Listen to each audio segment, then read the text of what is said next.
আমাদের নবীকে সবচেয়ে বেশি ভালোবাসি, যিনি আখিরি নবী, যাকে বলা হয়েছে ওয়ামা আরসালনাকা ইল্লা রাহমাতাল লিল আলামিন। আমরা বারবার দেখছি কিছুদিন পর পর কারা যেন কিভাবে এসে আল্লাহ নবীর শানে কটূক্তি করে, নবীকে নিয়ে অশ্লীল ভাষায় গালিগালাজ করে, নবীর শানে কটূক্তি করে।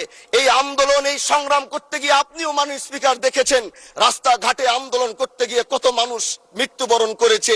যদি একবার বাংলাদেশের আইনে, কারণ মুসলমান যদি আমাদের বাংলাদেশের পার্সেন্টেজ অনুযায়ী আমাদের অবশ্যই মুসলমানদের সংখ্যা এই দেশে অনেক বেশি।